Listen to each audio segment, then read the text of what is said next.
स्वागत है आपका महाभारत ऑडियो सीरीज के 7वें भाग द्रोण पर्व में। अब तक आपने सुना कि भीष्म पितामह की बाणों की शैया पर वीरता और त्याग ने सबको झकझोर दिया। लेकिन महायुद्ध का यह तपता वातावरण थमा नहीं, क्योंकि युद्ध का नेतृत्व अब मिला गुरु द्रोणाचार्य को। द्रोण पर्व है रणनीति, कूटनीति, छल, वीरता और सबसे बड़ी कर्तव्य व संवेदना का संघर्ष। भीष्म पितामह को रणभूमि से हटाने के बाद कौरवों की सेना बिखर सी गई थी। ऐसे में दुर्योधन का विश्वास केवल एक में था, अपने गुरु परम धनुर्धर और रणवीर द्रोणाचार्य में। पूरे उत्साह के साथ द्रोण को कौरव सेना का सेनापति नियुक्त किया गया।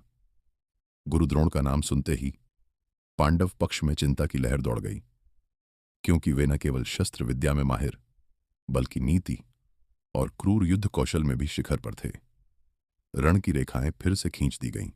द्रोण बोले, जब तक अश्वत्थामा जीवित है या अर्जुन मारा नहीं गया, तब तक मैं पांडवों को बंदी नहीं बना सकता। युद्ध के दूसरे चरण में द्रोणाचार्य की अगुवाई में कौरव सेना ने पांडवों पर भीषण आक्रमण किया।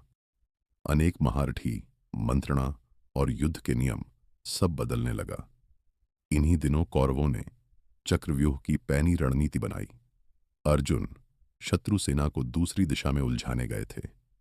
ऐसे में केवल एक वीर था जिसने चक्रव्यूह की 7 परतें पार करने का ज्ञान अपनी मां के गर्भ में ही पा लिया था। अभिमन्यु, अर्जुन और सुभद्रा का वीर पुत्र। अभिमन्यु सिर्फ 16 वर्ष का था, परंतु साहस और युद्धवाद्यता में किसी से कम नहीं।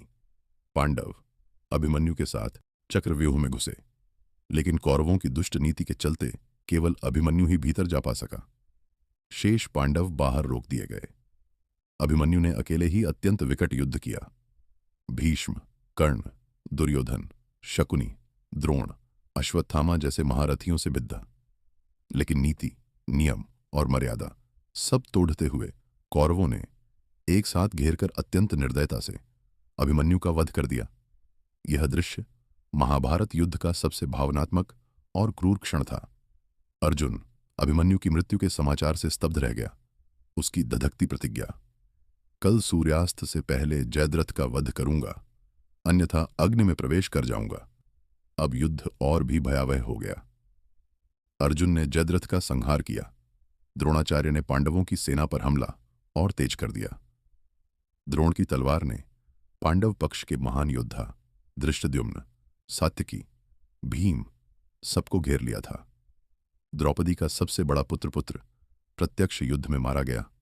पांडवों का एकमात्र बचाव था द्रोण के मनोबल को तोड़ना। तभी धर्म और छल के द्वंद्व में युधिष्ठिर ने कृष्ण की नीति से प्रेरित होकर अश्वत्थामा मारा गया। यह वचन बोला जिसमें पूरा सत्य छुपा था। अश्वत्थामा नामक हाथी का वध हुआ था, न कि द्रोण का पुत्र। द्रोणाचार्य पुत्र मोह से ग्रसित होकर शस्त्र त्याग बैठते हैं, और तभी धृष्टद्युम्न उनका वध कर देता है।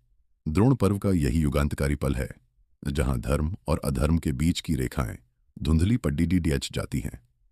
यह पर्व दर्शाता है कि कभी कभी जीवन में न्याय के लिए सत्य और नीति दोनों की परीक्षा होती है।